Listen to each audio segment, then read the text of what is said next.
Come on, baby. Come on, baby. Come on. Come on. Let's go. Go. What's good, YouTube? We are back again with another video. Class is in session. We're going to teach you guys exactly how to get through District Union Arena as a solo player on Legendary. Yes, I said it, on Legendary. It is very possible with this build that I'm going to showcase. Now, I'm going to give you the build first for those who like to click off fast and have a short attention span, but those who actually want to learn how to get through District Union Arena solo, I'm going to break it down step by step through different rooms. I'm going to tell you exactly what I did to get through this solo. Now, it did take me 2.5 hours due to the fact that I was just being really excited the whole time and taking photos and stuff. So I was being nonchalant. You can probably get it done in probably 2 hours or less.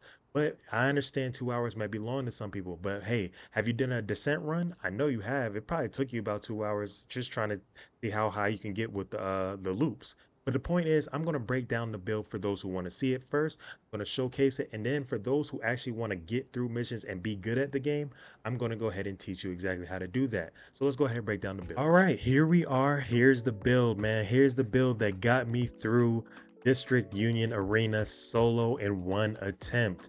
Yes, I'm not kidding, guys. This is the build right here.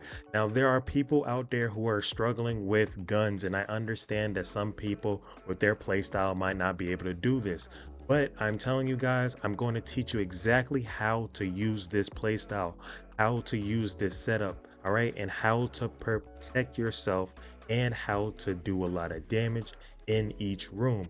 Now, I'm gonna do 2 minutes. I'm gonna space it out. I'm gonna do 1 minute in the beginning and then 1 minute at the end explaining each room. That way we can just brush through the explanation.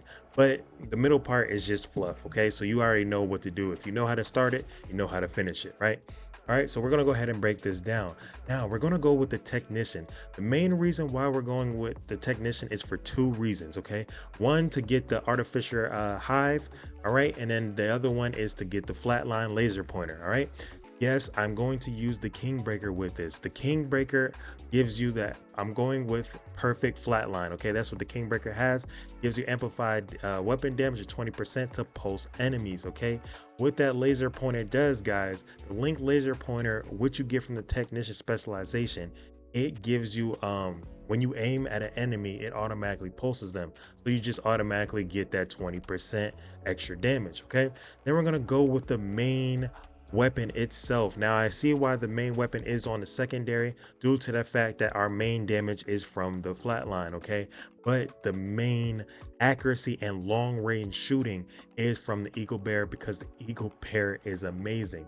When you shoot with the Eagle Bear, okay, when you shoot with the Eagle Bear, accuracy increases as you consistently fire up to 30%. Headshot kills grant the tenacity buff for 15 seconds. The strength of tenacity is increased by 1% for body shots and 5% for headshots. 40 to 80% of damage taken is delayed until the buff expires. All of the total delayed damage is reduced for each enemy killed while the buff is active, up to 100% with 3 kills. All right. So you're delaying your damage on top of it, but it's not a big deal due to the fact that you're shooting from a long distance anyway. I'll explain it when we get further on for those who are interested. Then we're gonna go again with the pistol. Now the pistol doesn't really matter. We don't ever really use it, but it is strong when we run out of ammo. And yes, due to the fact that we're running double ARs, you're more likely to run out of ammo if you are not killing fast enough. Okay. So we're gonna go ahead and talk about it. The TDI card, it gives us additional skill tiers, so that's why we would use it due to the fact that we have a shield and our artificial hive. So we're getting additional skill tiers, which I'll explain further on. All right, then we're gonna go with the 3-piece strikers. For those who don't know what strikers does, weapon hits increase total weapon damage by 0.65%, stacks up to 100 times. 1 stack loss per second between 0 and 50 stacks. 2 stacks lost per second between 50 and 100 stacks. All right, and then we're gonna go with the double crit, and then we're gonna go with the ninja bike bag, right? The ninja bike bag, what this does is it gives us an additional slot to our gear sets, right? So say for example, I have 3 slots for the striker. It will give me the 4-piece because it's an additional 1. All right, so it's +1, right? So we're gonna go ahead and talk about our our chest piece, right? Fenris. Fenris gives us 10% assault rifle damage. Why do we have double assault rifle? Well, it's because we're running Fenris, okay? So we get that additional damage on both weapons. Then we're gonna go ahead and talk about the double crit. Yes, you guys see it. I have a max mod for protection of elites. It is huge to run protection of elites, especially on legendary, due to the fact that you're going to be dealing with a lot of a lot of elites, especially in legendary. So it's very important to have protection from elite. Now, the unbreakable.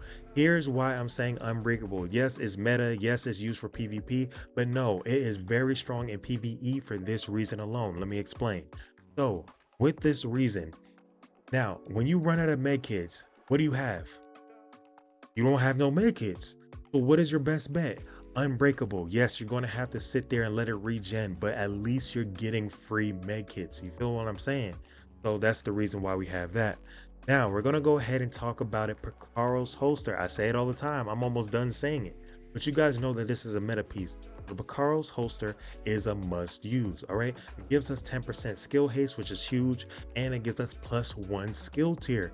So it boosts our shield and artificial hive. Then we're going to go ahead and talk about what we're adding with the attribute. Something you don't usually see on my builds. Yes, repair skills. Why? Because we're trying to repair our shield as much as possible. So we're going to go with that, and then it gives you the double core, which is the 15% weapon damage, and then 170,000 armor. All right. So we're going to go with that. Now we're going to head and explain the artificial hive. For those who don't know what the artificial hives, it sends out micro electro booster drones that expand themselves to increase allied skills efficiency and refreshes their duration. So what this does is it refreshes our shield duration after it takes a lot of damage. So we're going to go with tier 4 with this one. And like I said, we can make that up with the pistol if we wanted to get to tier 5. Charges gives us 16 charges, but you can see the stats. I'm not going to read that, but you get the point, right? Tier 4. Then we're going to go ahead and talk about the Crusader shield. Now, most of the people will run a striker shield with the firewall specialization, but we're using technician for a reason. We're going to go ahead and go with the Crusader shield instead. It allows your primary weapons, except for light machine guns and marksman rifles, to be used while it's equipped, but exposes the agent's legs. Yeah, it exposes our legs, but it still protects us a lot. Trust me, because the enemies usually go for your chest or head, right? So, shield skill tier increases with both blue and yellow cores. So what do we have, guys? We have blue cores and yellow cores. So you see how it's increasing with that, right? So the damage also increases, and then we're going with a tier 6. See how we have tier 6, but at the bottom left, our skill tier showing tier 4. So we have tier 6 with this due to the fact of our armor and yellow core. So we have max shield, active regeneration, shield health, and holster regeneration. And then we're going to go ahead and top it off with the damage bonus per enemy and the damage bonus per enemy, again with active regeneration. Okay, so that being said, that is our build. So now I'm going to go ahead and break down the entire gameplay piece by piece, so you guys will understand exactly what to do in each situation. Let's get into it. Rule number 1, take your time. I don't know how much I have to stress this enough for you guys to understand that you are not rushing. If you're doing a speed run, that is different. But if you're just relaxing and you're just trying to get through it for the first time, take your time. Use it as a practice run and just take your time. So what this means is stay back in the fights, like stay back. Just let them come to you. Just take your time, all right?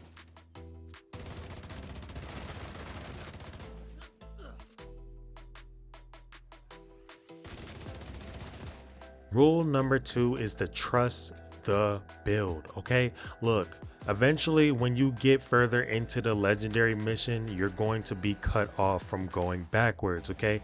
The doors will shut on you, so you have to trust the build. Now, your goal is to still take your time and sit back, but also keep in mind that you're going to have to keep that shield up. If you lose that shield, it's going to be a tough bargain for you to get through this, all right? So what you're going to need to do is make sure you get back in cover, hold the shield up, shoot a little bit like you guys see I'm doing right now, and just get back in cover when you're taking too much damage. Rely on the artificial to reboost that shield for you, and then shoot them as they come to you.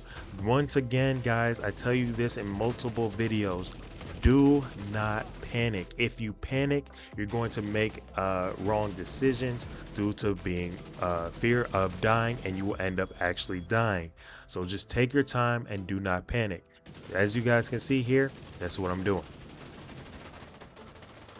Rule number 3 is to focus high damage. So you want to go ahead and go after the grenade symbol ones and the controllers, especially the drone controllers, because they will do the most damage, especially if it's elite. Now, this is why the protection from elite mods come in handily. Everything else is critical hit chance and critical hit damage, but more so when there are healer boxes, don't panic about the healer boxes. They will eventually run out of the healer box and come towards you. Sometimes they will, sometimes they won't. The elites are very smart, so you just gotta play it slowly and kill them one by one. Go after the ones that are not elite first, especially in the healing ring, due to the fact that they heal less over time, so you'll be able to kill them due to the DPS that we have, right? So you want to go ahead and focus the non-elites first, especially once they're all cleared out of the way, then you can go for the elites one by one.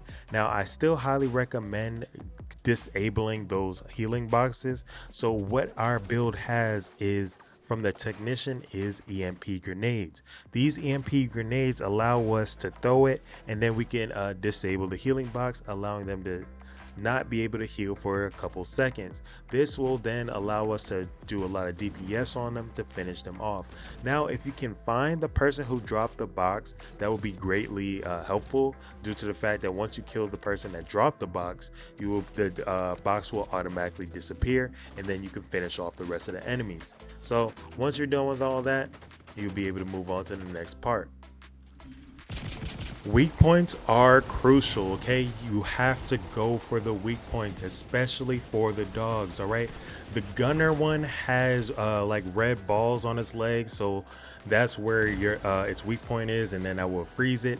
For the grenade one, it has like a big, like, I don't know, electric box on its back. You want to go ahead and shoot that. And then for the sniper, it comes out with like a red rectangle on its head, and when it comes out, you'll be able to shoot that and then freeze it as well. And then once these, sometimes like when they explode, it will leave an EMP explosion, which will also stagger the other two. So keep in mind that you have to go for their weak points immediately. If you do not do this, you will get swarmed and you will probably die, because they hit hard, okay?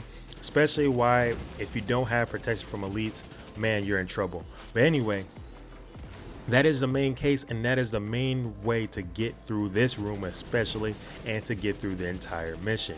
You have to go for weak points, including the enemy soldiers as well.